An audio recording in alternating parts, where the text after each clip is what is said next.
नमो राघवाय। जय सिया राम। नमो राघवाय। जय सिया राम महाराज जी। जय सिया राम। आज आपका क्या प्रश्न है? महाराज जी, आज हम कर्क राशि के विषय में जानना चाहते हैं। जी। तो सबसे पहले हम ये जानना चाहते हैं कि कर्क राशि किनकी होती है, अक्षर कौन से होते हैं जिनसे कर्क राशि होती है। जी जी जी। कर्क राशि साहब चंद्रमा की राशि है और विशेष रूप से जो है चंद्रमा इसके स्वामी हैं और द्वादश भाव में मंगल रहते हैं, जिसके कारण से थोड़ा सा कष्ट ज़्यादा होता है। और शब्द जा जी जू हा ही हु आदि शब्दों से जो है कर्क राशि, जिन जातकों का नाम इन शब्दों से है वो अपना कर्क राशि देख सकते हैं। तो महाराज जी, कर्क राशि जिनकी है उनका 2025 वर्ष कैसा रहेगा? साहब पूर्वार्ध में तो 2025 कर्क राशि वालों के लिए अच्छा रहेगा।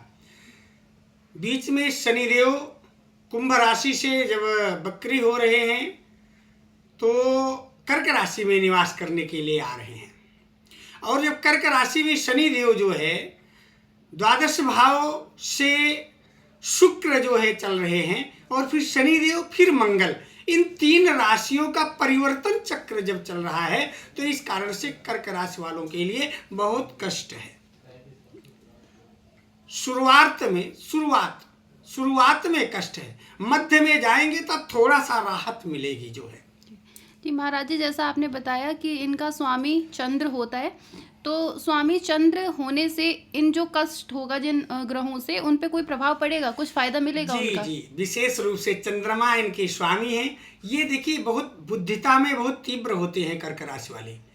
और कर्क राशि में मेरे ठाकुर जी का जन्म हुआ था, कर्क राशि में कर्क लग्न था, कर्क राशि, तो इसलिए विशेष रूप से बहुत सुंदर राशि, तो बहुत सुंदर है साहब। और इसके जो राशि के स्वामी हैं वो भी चंद्रमा है, और चंद्रमा हमेशा जो है उनका जो भाग होता है ना वो शीतलता प्रदान करने का होता है। चंद्रमा जिसके जो है नवम भाग में होते हैं वो बहुत ही शुभ होता है, तो बड़ा अच्छा है, बहुत सुंदर रहेगा जो है। जी महाराज जी, तो कौन से ऐसे राशियां हैं जो इनकी शत्रु होंगी, और कौन सी ऐसी राशियां हैं जो इनकी मित्र राशियां होंगी? देखिए, सबसे खास बात तो ये होती है कि इनके विशेष जो भाव होते हैं चंद्रमा की पटरी किन किन ग्रहों से है, विशेष रूप से एक बुध से होती है, ठीक ना, एक गुरुदेव महाराज, उनसे विशेष रूप से थोड़ा सा सूर्यदेव, तो इन सब का विशेष एक प्रभाव होता है। जैसे वृश्चिक राशि हो गए, इनके विशेष मित्र हो गए ना, और उसके बाद इनका जो एक विशेष भाव होता है वो लग्न होता है कि इस समय किस लग्न में ये निवास कर रहे हैं, महत्वपूर्ण चीज ये है। और अब वो तो लग्न चक्र कि आपके प्रथम लग्न चक्र जो प्रथम खाना होता है उस चक्र में कौन निवास कर रहा है, ये महत्वपूर्ण चीज होती है।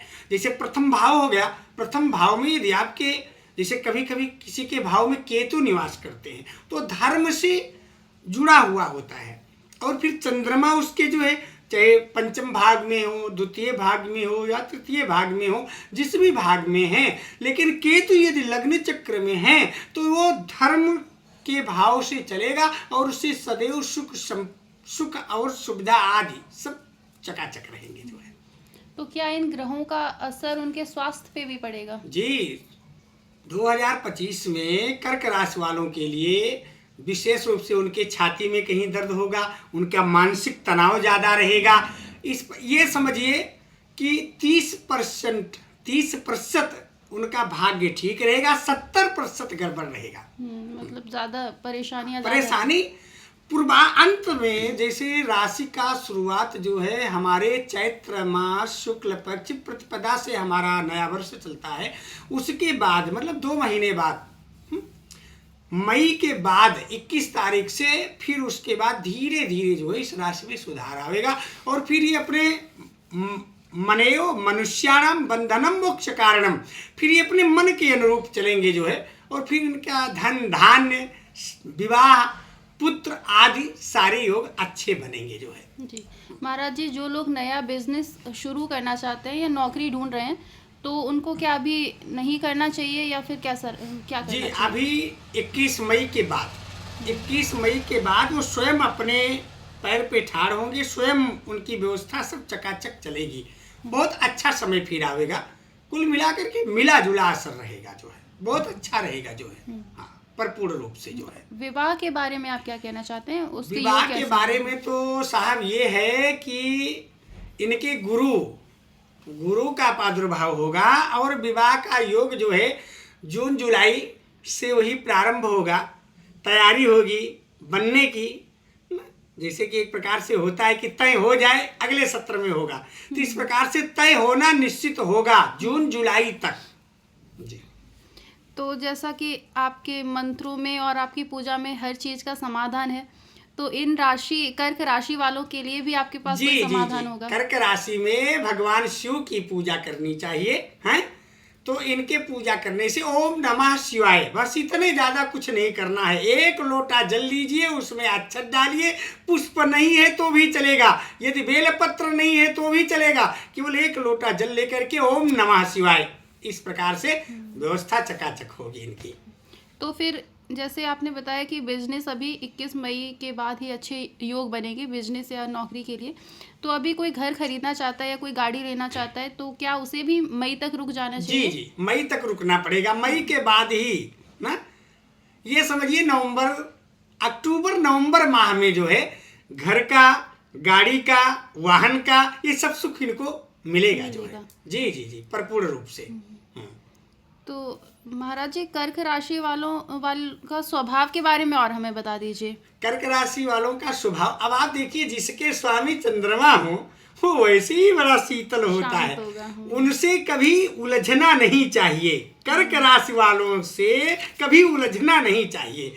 जैसे अन्य राशि वाले जातक हैं वो उनसे उलझे ना, झगड़ा ना करें, क्योंकि वो बड़े शांत भाव के होते हैं और जब उलझ जाते हैं तो बड़ा कठिन होता है, जटिल होता है, उनको मनाना, उनको रिझाना फिर जटिल होता है, इसलिए उनसे उलझना नहीं चाहिए जो है। और जो लोग शांत रहते हैं उनके पास ज्ञान भी बहुत होता है। तो कर्क राशि वालों के लिए ज्ञान का भंडार है साहब। वो कुछ भी, देखिए वो डॉक्टरी भी कर सकते हैं, अपना व्यवसाय भी कर सकते हैं, अपना स्वयं का सब कुछ वो कर सकते हैं, सक्षम होते हैं वो भरपूर्ण रूप से।